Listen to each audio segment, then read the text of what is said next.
Hi, welcome back. It's been another week, and I have another guest, another profession.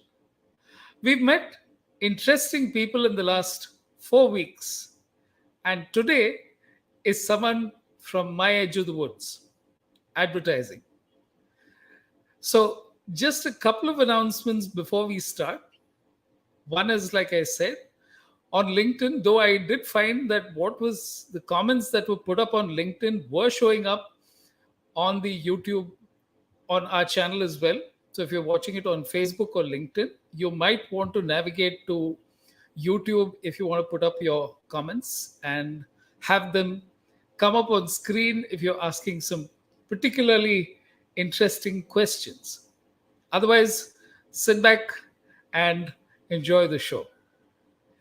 Narayan is a copywriter. At least that's what he started out as. And like most writers I've seen, none of them begin. There is no course that gets you into copywriting. So Narayan did an MA in economics and then he did a post graduation in advertising, which is where the interest began, I assume. So without further ado, let me bring Narayan on board and then let's begin the conversation. Hi, Narayan. Hi, Good Venu. to How have are you you? on the show. My And I pleasure, think, sir. yeah, it's been quite a, what do you say, journey for you. And it's only over the past couple of conversations that we had that I realized that your interests extend not just to writing and to uh, audio. I mean, into guitars as well. Web design is, of course, something that you completely blew me away with because when you look at it, writers are not supposed to become geeks. Another one of the unconventional choices you made. So, why don't we start at the very beginning, Naren? Or, you know, why don't you take this from where you want to start your journey? Because I think that's a good marker, or I can lead you into it. Either way. Yeah, maybe my choice of advertising as a profession itself may be a good starting point. That's a great place to start. Absolutely. So Okay. why don't we go there? Yeah, okay. So, like you said, I was doing my MA in economics, and at the end of it, I surprised myself by being the second in the university, but that's a different story. But Wow. after I had finished the giving the exam and all that, and I was not at all clear what I was going to do. I knew that everybody got a job doing something or the other, and therefore I would be doing some job, but I had no clue. In fact, the very reason for doing MA was because I'd finished BA and I had the same problem, and I said, let me study more. And I think a therefore, I lot of just got us into have that MA. problem. Yeah. So, I mean, these days, of course, people are very different, and probably from the 10th standard onwards, people seem to know, oh, I'm going to become an interior designer or a dentist or whatever it is. They seem to be pretty clear, and that's a nice thing. But in my time, at least, I wasn't that kind, and I had no clue absolutely what I was going to do with myself. And it was a visit to the Connemara Library. It's one of those ancient libraries. And, I was walking past some. I don't know, it was a legal section or something like that, with all those leather-bound tomes and gathering dust and something like that. I was on my way to somewhere else, but as I was passing by, something caught my eye, and there was this very attractive book hid between those cobwebbed kind of old tomes. And naturally, I saw that and I said, "What is that doing there?" Because it seems some oddball thing standing out. So I pulled it out, and it was a book called The Craft of Copywriting by Alistair Okay. Compton. I remember that. I haven't seen that book later. I haven't had heard anybody mention that book, so I don't think it's a great book, or I don't know what it is, but it is not a recognized. It's not certainly David Ogilvy's Confessions or Bernbach's book or Yeah. anything like that. So it was some random book, but it Yeah. was very attractively produced, and it was a Britisher, and I obviously somebody had put it in the deliberately wrong section of the library, because they must have used up their tickets and they must have said, I'll hide it here so that the next time I come, I'll take it from this unlikely place. Yeah. Yeah. But unfortunately for them, I was walking at that time, and that very incongruity of that setting caught my eye. So it was probably a wrong move on that guy's part, and therefore I pulled out that book and I just flipped it through, and there was something nice. I mean, today I know it is the design of the book and the typography and all that. I'm able to say it now, but those days, not just typography and design, I didn't even know what copywriting was. I wasn't sure. I vaguely thought it was that guy who sat under the judge and wrote stuff down or something like that. Which is what a lot of people still think copywriters do.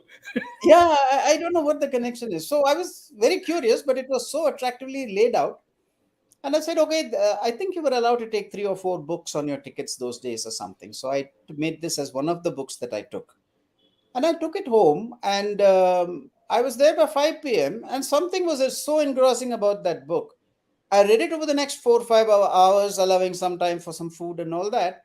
And I finished by 10 o'clock. And by the time I went to sleep, I was so certain that I'm going to become a copywriter. It was Okay. that probably that book did its job, honestly. I mean, it's not like, Absolute epiphany then. I've had that kind of some feeling ever again. I've not read or listened to somebody and made some instant decision like that. But it was so clear that, I should be doing so. And I was vaguely thinking, maybe in India, there must be advertising agencies too. And if somebody is willing to pay money for doing this kind of stuff, certainly I can attempt this. This seems to be a nice way to get paid.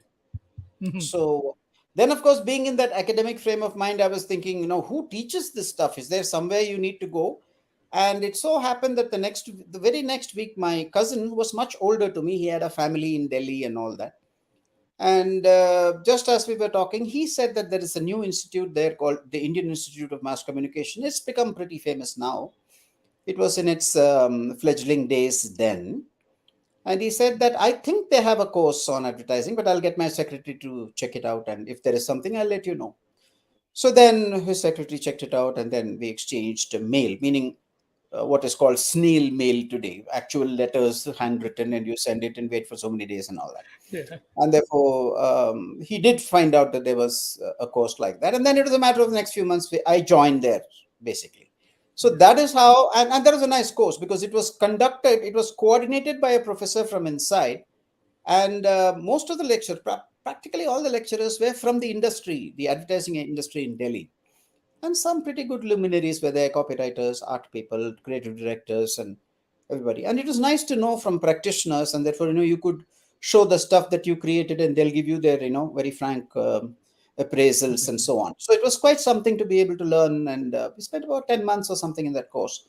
And they gave me some, what is that thing called? Scholarship. And I got back all the money that we paid for that course also, which Oh, wasn't much. okay. So therefore, and I stayed with my cousin. So therefore, it was a bit of a jolly time. There was nothing for me Yeah, to, yeah, I ate, absolutely. slept in his house, and caught a bus. And probably my only expense was the bus tickets or something. So therefore, it was all pretty cool. Made some new friends and all that. And from there, of course, it was, I did my internship in Delhi at Ogilvy at that time. It was called Ogilvy, Benson and Mehta. Later on, it became Ogilvy and Mehta, and then it became O So, and M. what was the Then it became process for just getting an internship? Was it much simpler then, It was because or the you knew? university, or not sorry, our institute wrote to Okay. they asked Okay. us to choose, and me and somebody else, I think, chose Bombay as the place, and he chose Lintas, and I chose Ogilvy. Okay. Be. Therefore, Okay. we could both be in Bombay, although in different agencies, we could meet during lunchtime, and because both the Right. offices were in South Mumbai and all that. So that was nice to have somebody there. And therefore, the course director wrote to these people, and it was somewhat simple. I think I don't know what happened, because we were told that yes, it's been accepted, and we were taking some Okay. midnight train from Delhi to Mumbai, and we were there. So I spent a month there. Beautiful time. I learned a lot, asked a lot of questions, probably made an ass of myself, but learned a lot. And yeah, Mani Iyer, he was the name of that. He's a big Oh doyen of yeah. the advertising industry, and Right. he's Right. no more. But, I mean, they were all very, very accomplished people and all that. So you got to meet him on the first day that you went. He spent about Wow. 15-20 minutes with you. And in the last day that you were leaving, he spent again 15-20 minutes with you. And he also got up to walk with you to his well furnished, huge cabin. He came up to the door to open the door for you and wish you good luck and all that. I Wow. mean, these are all things that you don't forget decades later, Yeah, because exactly. I mean, we Exactly. knew that it was some PR thingy at some level, and that it was all done, but it is a nice thing. No, they don't need to have done it to trainees and Okay, students. just They one really do thing. need it. Yeah. Yeah, in terms of writing, are you saying that before you read the book, you had never really looked at writing as one of your strengths, or you had explored writing in some form? Actually, no, I had not written Wow. anything, but one of those vague things like it's not exactly dear diary kind of stuff, but Yeah. my father used to say, read the Hindu or read the Statesman or read the something which has got quality editorials in it and all that. And half the things you didn't understand because it was all about some war somewhere or the some famine in Bihar. And at that time, you didn't know anything much about these things, so you Yeah. had no particular context, and TV was in its infancy. So therefore, there was not much to read or something. But they were very clear that no, if you want to write, then write of a certain standard. That much I understood.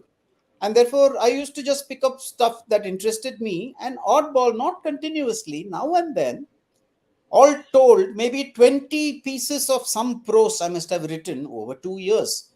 Not in any organized way, not in a, what shall I say, not in some Sunday I will sit down and do this, not in that sort of, there was no timetable to it, just a free flowing thing. But barring that, I was not the guy, like people say, I have a book inside me, and all. I was not that guy. I didn't write poetry, I didn't write short stories, or I didn't submit anything for, to magazines Okay. or newspapers or stuff like that. Okay. But yet, when I read that book, I felt that I could be doing that. So, It's quite a leap. Okay, so you finished your internship at Ogilvy and then looked for a job straight away, or? no, no, no. I went back to Delhi to complete the next 2 months of the course that was there. Okay.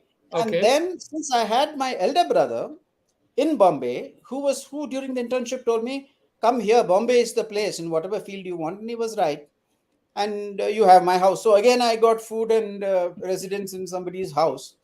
So I went there, and actually, the most inexplainable part of my life, it was the next 2 months that I spent from April to May, or maybe even till July, where I sat in my brother's house, and he had a small kid, and I used to play. She's still my favorite, my niece, and I was just playing with her every day. I didn't attempt to get a job at all because two conflicting thoughts were running in my head. One is, why will anybody give you a job? Not Yeah. in a very negative way, in a very factual, clear-headed manner. I was thinking, Right. I mean, nobody knows. You have no experience, and you're saying I'm coming to Bombay, and I couldn't see any reason why anybody should give somebody like me a job. That was one. And the other thing was, maybe I should do something about this, but I don't know what.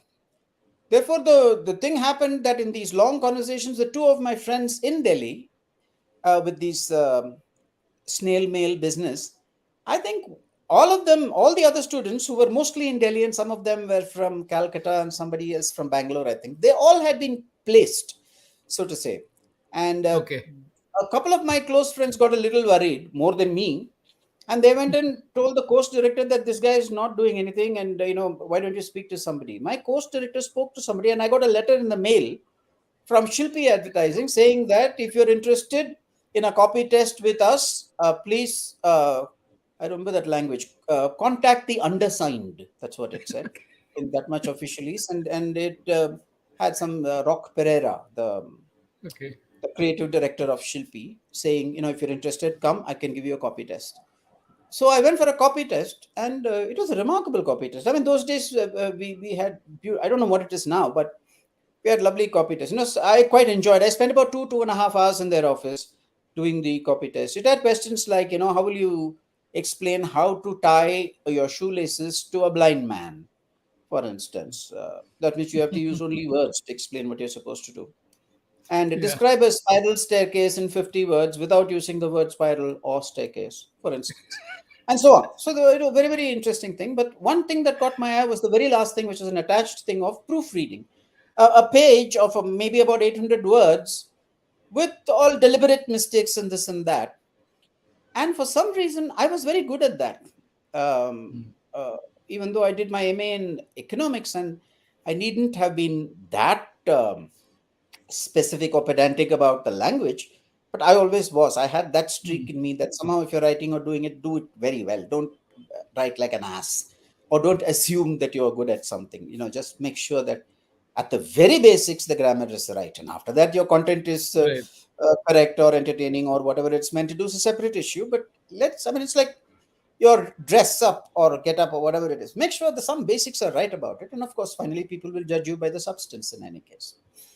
So I had that thing in me and I wrote that and I forgot about it and went back. Within about 10 days, I got another letter in the post saying that regarding your application for copywriter, can you come and meet the undersigned? So I went and met that gentleman, oldish, very old, polished gentleman, and excellent English copywriter. Some of those people of those days were practically, they were excellent. They were seriously excellent. Yeah. So he made me sit down, and I think I told you this before, and that's why you got the idea also of this whole business of proofreader. Because I was thinking whether, I mean, if he's calling me, I had enough sense to know that he wouldn't call me all the way and tell me you're All not the way getting this. just. Doesn't make any sense. Yeah. So I knew that I had got the job. So all I was thinking in my mind is how much money should I ask? And I somehow decided I think I should ask for 1,000 rupees. I have no idea. I thought four figures, 1,000 rupees is a big sum, and just ask who. Let's see. I mean, at the most, what will happen? He'll say no. So let's see. That was the only idea I had about that interview. And when I met Rock and he looked at my test, he had brought out the test and he said he liked. First thing that he did was to go to that last page and he said, this proofreading, and he showed me that he had written with pencil, he had ticked all those little places and he had written zero defect. And not seen this kind of a test in a long while. So you're very good at it. Normally, and then he said, normally people miss this and miss that and miss that, but you've done this, whatever. I was more eager to know what about all that creative stuff before. I've written pages and pages of stuff. And he said, yeah, okay, that was nice, this was nice. And he didn't pay that too much. In his mind, maybe because they had a lot of these public issue offering kind of clients. So for him, this proofreading was This probably, was, now I can in retrospect, then I didn't know. So he you were was really literally manna from heaven. true. I can see that now, but at that stage, I was a little underwhelmed to see why is he reacting less than. So, I mean, I put in a lot of effort, and I thought it was nice. It was pretty creative and nice and light, nice imaginative answers. But his focus was on this whole copywriting business. I mean, sorry, the proofreading business, and Yeah. he kept on and on about it. And then he said, "How much do you expect to be paid?" So since I was prepared, I said, "I want 1,000 in. I want 1,000 rupees." So he said, no, I have your package ready. And he showed it to me. And then he said, listen, it's not exactly coming to 1,000 because after the deduction for this, that, and the other, you will be getting 975 in your hand. But if you take it with the cash that we will be giving you for library books or something like that, it'll come to 1,012 or something like that, he said, some number just above 1,000. So I thought, wow, I mean, this is working. Life And was he had made. already had the thing in there. It had nothing to do with my asking. Sorry. Yeah. Yeah. You were saying something, you know? No, I'm saying that the universe almost conspired, I said. Right from This the. is something that keeps happening. And of course, it also Yeah. conspires against, but it sort of evens out. Yeah. It was one of those Right. times when somebody actually had that. So that is how I got my first job. And what happened in the first 6 months was basically I was, and I was not called a trainee copywriter. I somehow hold that as a matter of great pride because I know that since I know everybody comes in as a trainee first, and then they Yeah. become a junior writer, then they become a copywriter, and then they become a senior copywriter, and so on. And I was not called a trainee copywriter. I was called You were copywriter. copywriter There's no straight junior away. training straight away. So that whatever that formal letter that you got as the letter of appointment appointed me as a copywriter in Shilpi Advertising. And for some reason, I Okay. boasted to my brother saying, "See, they're not calling me trainee." And he was in atomic energy or something in something. He had nothing, no idea of anything of this. So he said, "Yeah, okay, fine, cool, whatever you say." So that way, that was a Yeah. learning experience in terms of checking reams and reams of copy, because those days these public issue, I mean, people may not know these days, but a lot of what is called IPO now, I think. But there, the Yeah. government required you to do a certain kind of declaration of all kinds of information. Therefore, many companies were forced to take out huge newspaper full page ads, which means that contained what, maybe 20,000 words sometimes of the closely written copy. It is all hand set. and therefore, and you couldn't afford to make mistakes. Like Not some one. agency Yes. had this silly mistake of public issue without the letter L, which means something else altogether. Therefore there were terrified people in agencies where you didn't want those kind of idiotic mistakes to happen. Yeah. And Yeah. therefore, after the senior people and the copywriter and the Grok himself had checked it, it would come to me for a final check. So I was given this privilege of, has Narayan signed this stuff. Okay. So I mean, me a bit of an important kind of stuff to do, but it's very tedious. I mean, I know that I still love proofreading. I still like it. It's a lovely thing to do, to be careful about one's P's and Q's and all the rest of that. But um, it was tedious. I mean, you can't do it for 6 months Yeah, it like is that. serious. Yes. Yeah. Yes. So at some point, I mean, I also got some campaigns to do, and it all went off well. So that was what my first job was: mostly proofreading and some creative work, and being called copywriter rather than a trainee. So But that's by what. this time, I think apart from a change of agency, you were fairly clear that advertising is where you wanted to be. That didn't change. Yeah, That I think so. I think I was pretty clear because when I made friends and I was figuring out what people were, see, for me, I don't know, maybe for everybody it is, I don't know. For me, money was quite an important thing. So I couldn't, at one level, believe that they pay you for this. See, I don't know if it's smacks of naivete or arrogance or what, I don't know, but I was thinking, yeah. they give you money to do this. This is not that hard.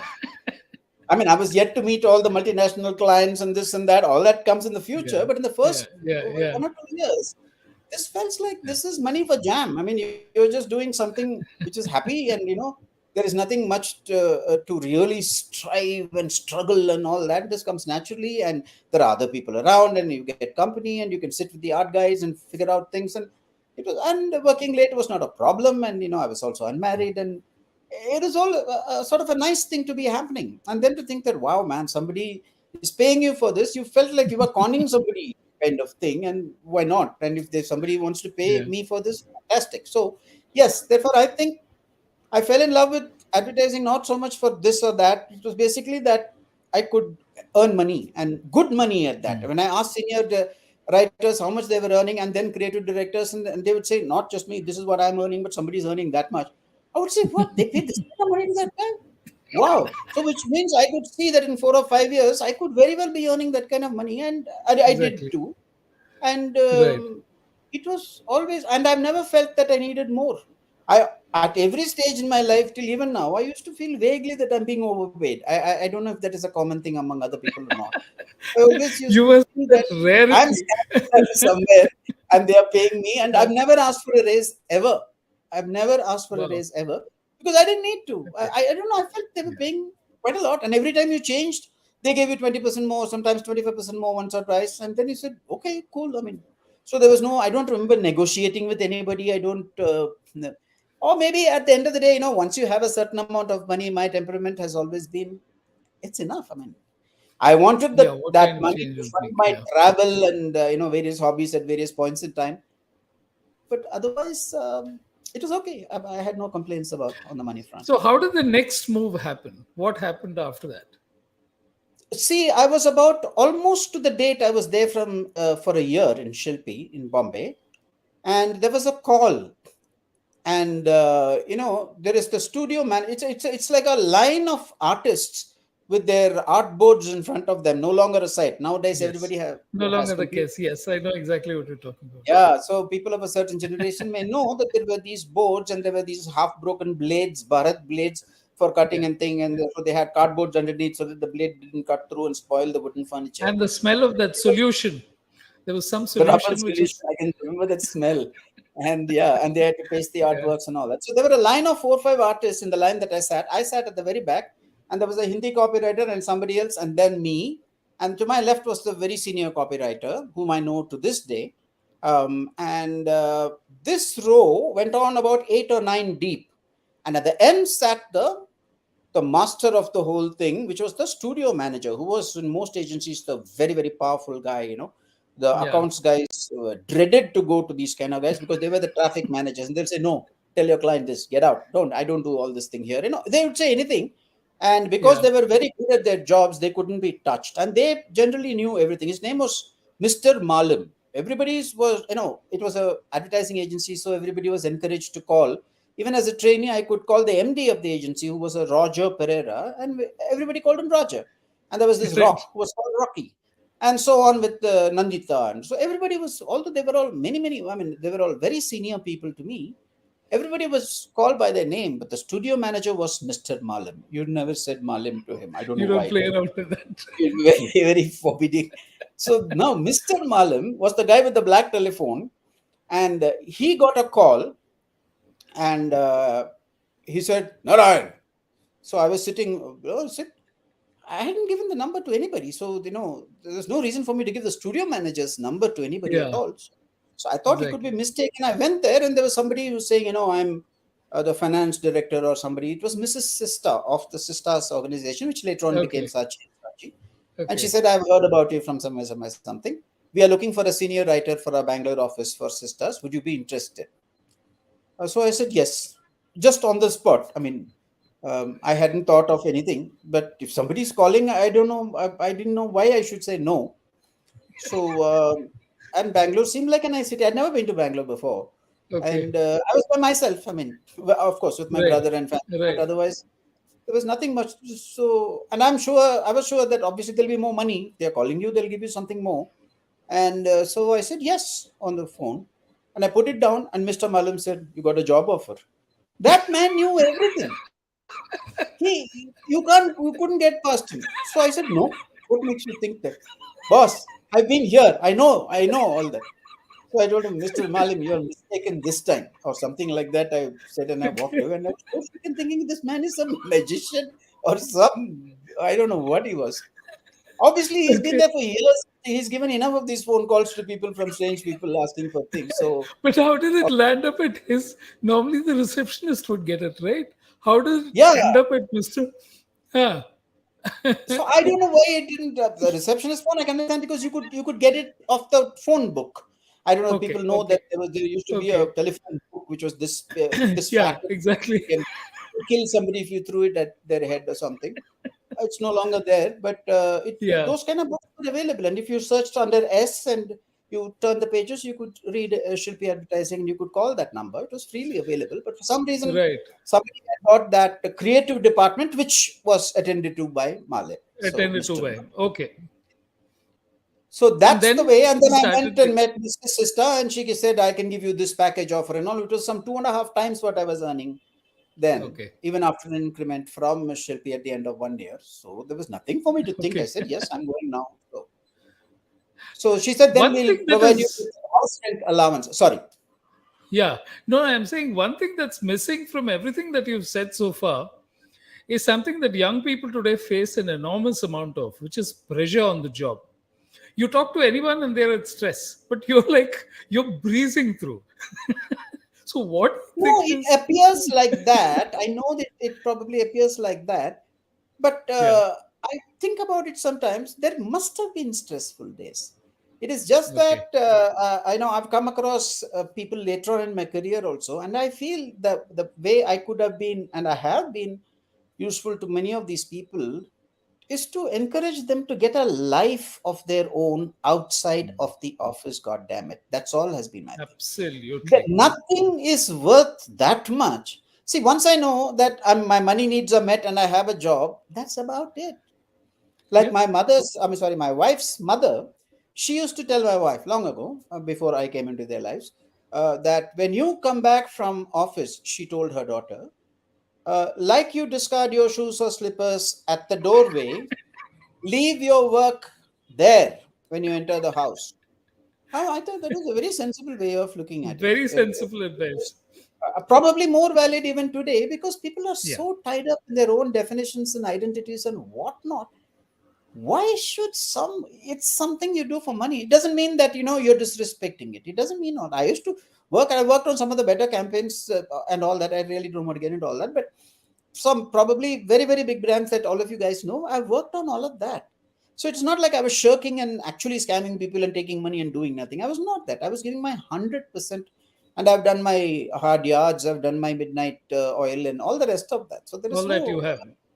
but it yeah, doesn't. but I was also doing other things. This was not the be all or end all. I have, Absolutely. this is one thing that used to strike me those days in my mid career when I used to be sent to Amsterdam or New York or whatever, some conference, this or Hong Kong, especially the Europeans and the Americans. And the thing that to learn from them, even if we had a project during a normal work day as a workshop, there would be, you are put with three other strangers. So 20 people in a room, say the creative directors from different countries are all meeting together. There's some one head honcho holding the workshop and saying, why don't you guys take a theme of, water scarcity in the world or some such thing, or women's issues or something, and come up with something. And so you'll all be separated into 4 or 5 groups, etc. No, so everybody was new to everybody, and you're given just half an hour or 20 minutes sometimes to do this part of the exercise, that part of the exercise, and all that.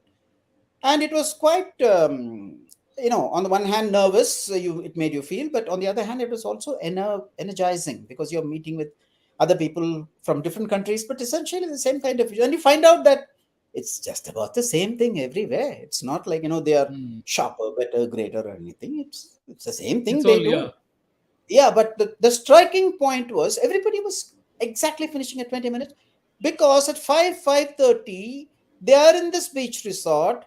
They want to go out surfing, they want to go out swimming, they want to go out something. They've got their girlfriends or boyfriends or the significant other or whatever it is, and they want to get Right. out. Right. Whereas for us Indians, like what I'm thinking, man, this is what do I have? I don't have anything to do. I'm in this foreign country. I don't swim, and I don't certainly surf. I don't do anything of these things these guys do. So I was waiting for Yeah. dinner, eat food, read some book, and go to sleep. So when you come Yeah. back to India, of course, I had a lot of hobbies. But when you come back to India, I used to tell all these guys, just get a life of you. Be interested in something else, so that you don't think. Most of the Indians think, but the evening is there. No, night is there. No. So therefore, the whole day they waste. They don't do anything much, because to the back of their heads they know, at 7 o'clock means 8 o'clock, and Yeah. it's there, yeah. Kind of. I mean, Yeah. some companies Exactly. stay up to 8 o'clock. You also get dinner on the house. So Right. all Right. these kind of systems, because you don't have anything else Yeah. to do, and especially the younger people who are not married and they have no particular things, and sometimes even the guys who supposedly had these responsibilities, somehow work was all it turned. They probably didn't intend it to be that way, but work consumes them completely. Therefore, their friends, who are their friends? Their friends are at the workplace. Yeah. We used to have Yeah. friends in the house and the colony where we stayed. Right. And of Right. course, you also need some friendships when you're working, but friendships at work are at some level competitive, I think. It's not pure friendship in practice. Whereas, if you're at your home friends, somebody is an accountant, somebody is doing something else completely. So you Yeah. go and Doing tell, something okay, else my altogether. accountant got rejected, man. My client got, damn angry and all that. The girl listen to you and say, "Acha, let's go eat some chaat or something." So they don't understand you, and it's a nice thing. If you tell your Yeah. colleague that this client behaved badly, you're going to get significant stories from Right. them 2 times better and 2 times Right. worse. So it never ends. Therefore, I always tell people, work has its place. Please keep that in mind, It kind has of. its place. Yeah. Absolutely. What is your method, or did you arrive at a way of getting an idea? Did you ever think that, oh, I have to crack it by this time, and this is what? So, did you have certain ways of working, of taking the brief and then seeing how you would come up with the idea? See, the thing is, between various clients, especially when you work with multinationals like Unilever and Procter and Gamble, then, and even Godrej and the more Tatas, a certain kind of what shall I say, enlightened companies with a lot of layers and of management and this and that, they had processified this whole business of giving briefs. So, which means that Okay. even their managers and product managers and all that were supposed to get some internal approvals, and therefore there was a system to it, and therefore there was also a system of evaluating advertising. That does the creative, it's like a non-creative person's way of appraising creative. It's like having a checklist. Is it surprising? Is it this? Is it brief? Is it something? Will my target? So it was all that, and then you did one checklist kind of stuff. That is on the one hand. On the other hand, you could meet businessmen who just went by gut, and you said, "I like that. Let's go with it," kind of stuff. Or Yeah. I don't know, yeah. So then there was a in between kind of. So there was a whole range of completely processified guys. So you learn to work with, for example, when I used to work with De Beers, and it was a very, very British stultified system of saying this brand is like this all over the world. It will use shadows, which was a creative technique of only showing not real people, but only showing shadows. So if a couple were to meet each other and embrace or something, then it would happen as shadows on the floor. And because, I mean, there was a reason it was all in black and white, and then the diamonds stood very well against black and white. So there was an aesthetic reason for doing that. But no need to make it a rule, because in somewhat emotional countries like Asia and in, for example, Mexico and few other countries, emotion sells. And these kind of, you can't design shadows and say that you got something happening in India. So I had to fight with them for about 2 years, but they got it. And we did the shadows to be because Okay. you have to do it also and tell them. And within Yes. the shadows, I made the Indian gesture of a bride bending down in shadow form to touch the elders Hmm. feet, her own father or whatever, and all those little Indian things we introduced, and the music was there. But I told them, listen, you can go far more than this. They went by numbers and research in a big way, not silly research and not over small sample sizes, really serious big quality and Okay. quantity they used to do, and they understood the point. In 2 years they changed around. India was one of the very few countries where we started using, we still stuck to black and white, of course, because it actually shows up the diamond without any distracting colors. But Yeah. we had real Yeah. As people compared. interacting, and the stories became something else. And of course, we used Aishwarya Rai for the first time before she became the Aishwarya Rai in the launching of Nakshatra Diamonds. Huge Yeah. success, and it put of all places, some place like Coimbatore on the map, the sales map of the world sales map. There was a New Delhi, and there was a Mumbai, and there was a Hong Kong, and there was Japan, and there was some place in, I mean, Tokyo, and some place Shanghai, and of course New York, and all those places. Suddenly there was one Coimbatore.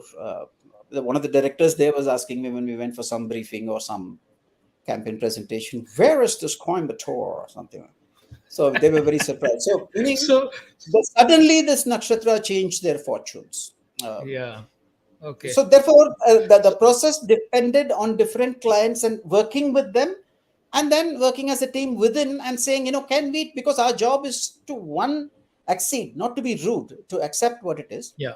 but don't accept it 100%, because something is telling you that we can go further than this. There's nothing wrong with this, but surely we can go further than this.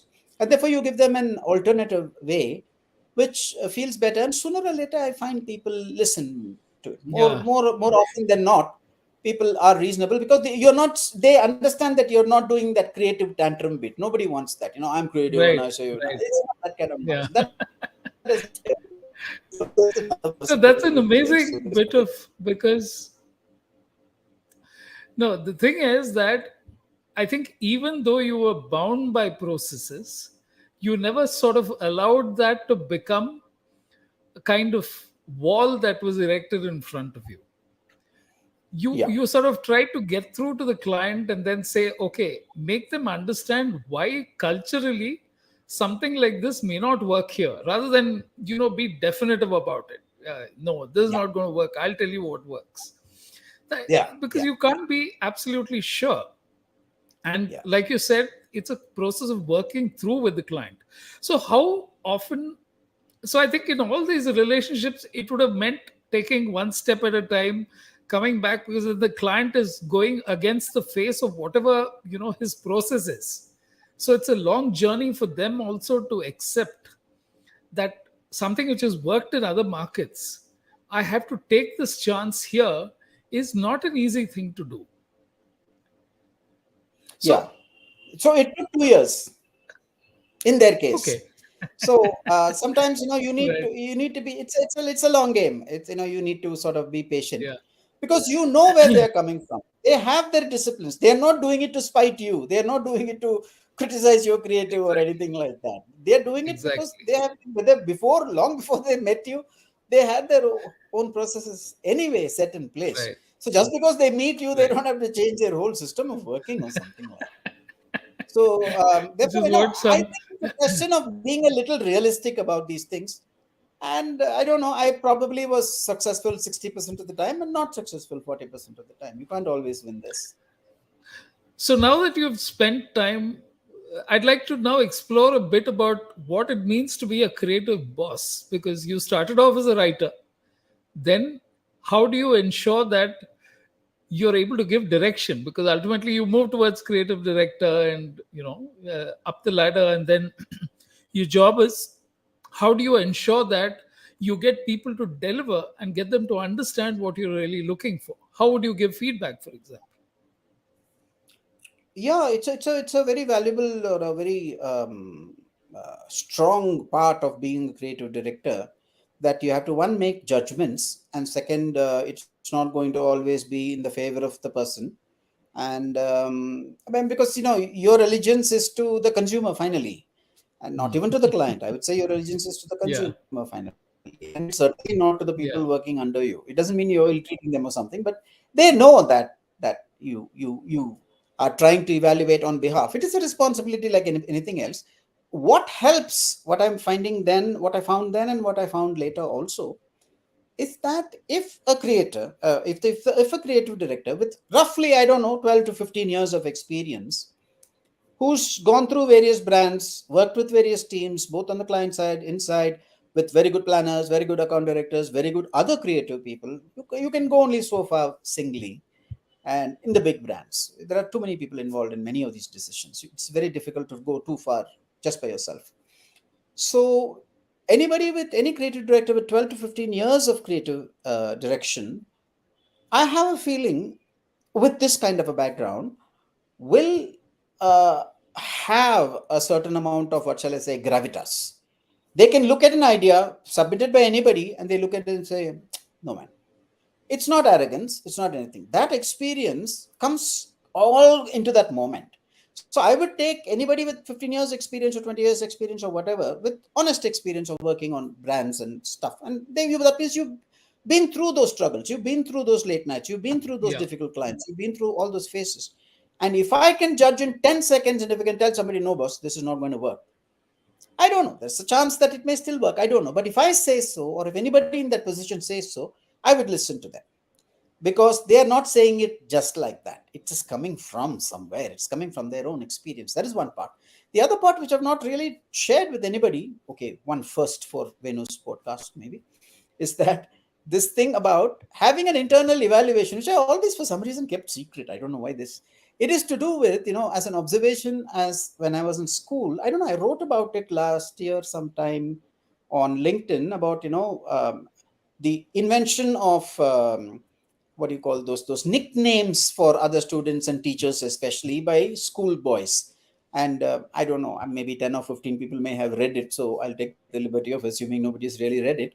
And there I had gone through this thing of saying that kids are very inventive. They are, of course, cruel. So I won't get into the other part, ethics yeah. of whether it's right to nickname somebody or not. I'm coming in from Yeah, purely the creative aspect of how some people can do this kind of nicknaming and other people can't. And that's a good sign. For example, like we had a kid in school, I don't know, when we were very young, who used to, for some reason, keep sweating profusely much after the games period was over and all. He used to keep sweating. His face was always glistening, and some local genius in that class called him Dalda, which is, of course, a vanaspati, which also glistens, and it's some cheaper substitute for ghee or something like that.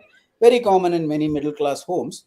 I mean, at one, it pokes fun, it brings them down. But the thing is, he didn't have to explain. Everybody knew that guy.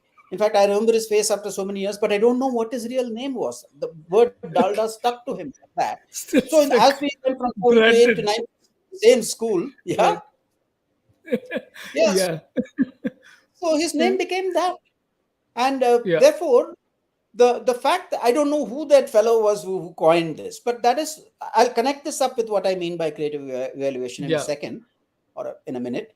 But that was, so let's say Dalda's the first example.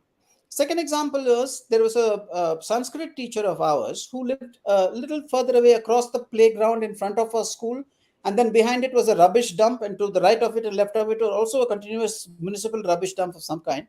And the city used to deposit all its plastic bags and paper and waste and all kinds of nonsense used to be piled up over there. And this guy lived beyond that, was a main road that went across, and he lived in one of those lanes across the main road. So that Sanskrit professor used to take the shortcut of crossing that main road, getting into that dump, going past the playground, and then entering the school. Otherwise, if he took the main road, he would have to go like that and come all the Go way right around, kind round. of. Okay.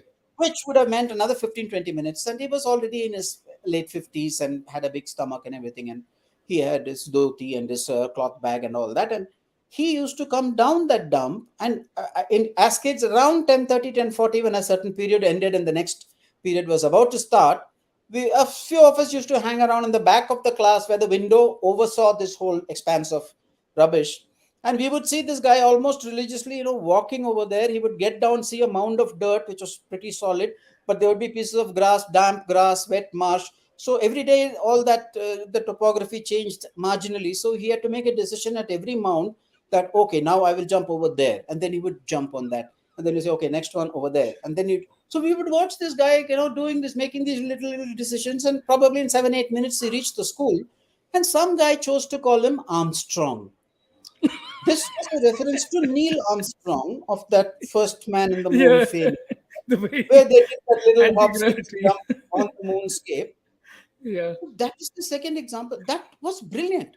And the thing about either this Dalda or the Armstrong, or the third one I'll tell you shortly, is that that guy didn't have to explain. It is lateral Yeah. enough, but he didn't have to say, I'm calling him Armstrong, because if you have to explain a creative idea, it's not a creative idea. When you say it, enough people say, hey, I get it, and they start laughing. Then you know that it's working. I'm seeing something and I'm Yeah. hearing you saying Armstrong, and I'm saying, wow, brilliant. That perfectly described. Like I said, I'm Yeah. not getting into the ethics of whether we should be nicknaming or whether it's really cruel or not to be able to, address your elders as such. That's a separate subject. I'm not getting it. I'm looking at it purely from the creative Yeah. Yeah. angle of Purely coming from, up yeah. with this. So the third example was when I was talking about this during a cricket match to a fellow player from another school. That guy laughed at when I told him they call him Armstrong, and he gave me an example of somebody they had. It was a Tamil teacher of some kind who used to wear that dhoti tied in that very traditional way with that, I don't know, in the form of loose pajamas that something goes between the legs Right. and it's in the back and all that. And that guy had, during some part of that class, he kept Hmm. bending down, and Hmm. maybe that part of the dhoti was going over some itchy part of his ankle or something. So he used to go down and then scratch his ankle, come up. And he used to go down, scratch his ankle, and come up. And some guy from that moment named him Auto Rickshaw. Okay, now this will only make sense to people maybe before 2000s, when the self-starter and the That's auto rickshaw were not that's there. exactly it. Yeah. So there was a solid metal rod at the bottom of next to the driver, and if you got inside and that man turned that meter and all that, and he bent down and he yanked it twice or thrice or before to get it Yeah. start. That's it. Yeah. And then, the whole class burst out laughing when this guy said, after the guy had gone, not in his earshot, of course. So if I take these three examples, if you look at Dalda first, I mean, if I want to seriously look at it, Yeah. then if I look at Dalda first, then it's the glistening of the face versus some kitchen item at home. Right. Okay, you made a connection between two really unconnected things: somebody's face glistening and some oil that glistens at cooking at home. So from somebody's face to cooking, you've covered a distance. So we can call that lateral. To my mind, that seems like, okay, if a creative guy can come up with those kind of ideas, maybe he earns his salary. Fine, good. I think Right. we can pay him. It's good. He must be able to do at least that much. On the Yeah. other hand, if somebody was periodically or very regularly doing the Armstrong ones, where somewhere, you look at one guy walking in some landscape and can go all the way to the moon and say this resembles something, the distance is even further between some astronomical detail and some Yeah. playground in front of you. And if somebody is making those kind of, that means the distance of the jump is much further than the distance between the face and the cooking oil, for instance. This is really far out. Then you say, man, watch out. Maybe this guy deserves a promotion. If this guy or girl or whoever is doing that kind of stuff, then you say, wow, that's good. So I used to, and if somebody went auto rickshaw, that is brilliant. I mean, that is like absolutely, I mean, somebody is scratching their ankle and you can connect it with some, we know teachers, we know their dresses, we know their habits on the one hand, and we've all traveled at an auto rickshaw and at another time completely unconnected. So therefore, this business of connecting unconnected worlds and the distance of the unconnected worlds matters in creative Okay. work. The further people can travel, and some people, I don't know why, but some people are able to do this better than other people. Yeah. And I'm not a sociologist or psychologist or something, so I don't know the process Very why true. some people are able to do it, others. I take it as Very they true. come. When these people do it and the distance is huge, is better, then in my mind I always evaluate. This is the secret I was telling you, that I always, even my own ideas, the next day, at the time of creating any idea, everything seems fantastic in any case within the next 5 minutes. But when you give Yeah. it some cool off time and see it the next morning, you feel like, what was I thinking? So sometimes your own ideas and other people's ideas, I've noticed that, is this Dalda kind of idea? Is this a Armstrong kind of idea, or is it really an Otto kind of idea?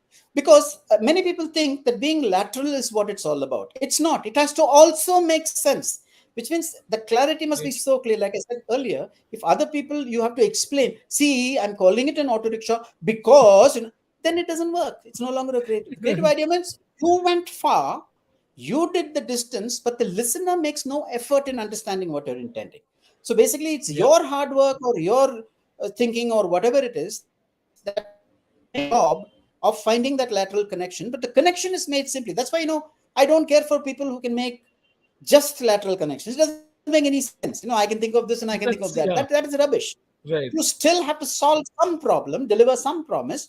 It still makes sense somewhere. So therefore, that has its own kind of clarity. So I have always been, on the one hand, telling people, be clear what you want to say, and on the other hand, the opposite thing of saying, listen, go far away from the direct kind of clarity. Find some imaginative way of being clear. Anyway, I've been taking maybe too much of a time, No, but that's that's brilliant. I know. anyway. I think this is one of those deep lessons, Narayan, and I hope somebody who's listening understands this and gets exactly, because you're not simply saying an idea should be good, better, best. You're actually giving you reasons. You're actually giving people reasons on, or ways in which they can evaluate something and then figure out where it goes next. So, from whatever you've just told me, I think there's an element of culture, there's an element of context, and there's an element of shared experiences. True. So, if it goes across all of these things, then to a large extent, you can tell people, hey, I get it. I can use that shorthand in a film scene. I can use it in a press ad. I can use a sound from one of these things, just start that off and then say, okay, I'm just exploring where this thing could go. Which, I mean, we've almost covered an hour, and there's so much that I want to talk to you about. I talk too much. Sorry. Yeah. No, no, no, you don't. It's not too much. It's very clearly. But I want to explore how somebody who's into advertising actually decides that he wants to learn Ruby on Rails, which, if I was told learn a programming language, I'd run 100 miles in the other direction. I'm very happy exploring things that I understand. But if it means that I have to understand another foundation altogether. So, how does one get to that? Yeah, I think these kind of things are the many things that you don't really plan for. At least in my life, it's been like that. I've just stumbled into things. So this programming business is also one of those things. Maybe there's a background to it, if at all it means anything. Somewhere in the 90s, America was flooded. This is the pre-Apple, pre-Microsoft days of Right. early days of home computers of some. I mean, the computers were there, but they were in offices. Computers being at home was not yet a thing then. And there used to be these reduced versions of something called Commodore 64 in the US and an Amiga something or the other. They were not popular Hmm. in India. But there was a British equivalent at that time in the late 80s, early 90s called ZX Spectrum. And that was a small computer. And we had a client called Computer Point, which was launching Computer its. Point. I remember this. I remember Yeah, this yeah. campaign. Yeah. Yeah. Yeah. So, and Uh, then we got into it, and then, me and a friend got into it so much that we used to play those very simple, oddball, but extremely addictive games. And in the name of telling the client, no, no, we have to understand the product and all that kind of stuff, we used to land up in their office and with only the security guard there, play till 1 o'clock in the night and all that mad times. But we used to play, and yeah. therefore, then later on, I bought one also, and it was there at home. And then I bought books about what it is, and then I realized that one of the things besides games and little things that it could do stuff like your home accounts and very simple stuff, and it taught you the basic language, as in BASIC, all caps. It meant some acronym, I think. Yeah. And that was a Yeah. language before. I think it was there with COBOL and all those languages which are no more anywhere. And so I had something I must have read somewhere. I said, let me try. And I used to write very basic programs you could make one little dot move from right side of the screen to the left side of the screen because you put in some little code and all that sort of thing. I found it fascinating. If I had thought to Okay. myself that this is maths and arithmetic, I would have stopped. But for some reason, it didn't feel like that. It felt more like a logic and stuff. And Right. therefore, I got it. So maybe there was some background there, because when I came to around 2010, and Apple, I was a Mac user from around 2001 till today. And therefore, I think I used their web program. It was called something then. And that again had this aspect of programming and creating stuff on your own. And Apple, of course, made everything so easy. And then I got into something called Drupal, which was actually a content management system, which is there till today. And of course, WordPress beat it hollow, and now WordPress exceeds it. And of course, the Drupal aficionados say that WordPress is just a blogging platform and all that, but it's not. WordPress is today a proper Yeah. Right. content management system as much as Drupal is. And somewhere while Drupal was there, I'm not sure where it happened. Like I said, I stumbled upon Ruby on Rails. But given my background of not being a stranger to this field, I read some book on, actually a printed book ordered from Amazon, and said, "What's this all about?" And I felt this is sheer logic. It's a very, very beautiful language. And I said, I can pick this up. Within a month, I was there. And within the next 3 months, I devoted 2, 3 hours after lunch every day at office, not to meeting clients, not for looking at work, but to just create a program. I just became a little mental about it, and I started doing stuff to create a workflow, not the financial workflow, but work of, when the client briefs, what are the suggestions, what is the meeting, who's the person handling it, how does it go through the account system, which copywriter, which director, who's the studio guy, when does the invoice go, when does the estimate come, and sort of side that at some point it went off into the financial accounting of the accounts guys and all that. It was a very elaborate program, all written in Ruby on Rails over the next 3 months, and we used it for 3, 4 years. It was called metalbackstage.com, and then we could, it had only, obviously with only internal usage. So it came about. It seems like a surprising thing if you look at it like that, but if you look at the various steps taken at various times, it seemed to have fallen in place. And then suddenly I stopped everything and said, from 2017, 2018, somewhere there, I said, WordPress is it. And I've been doing a lot of WordPress. I love it. So Okay. Wonderful.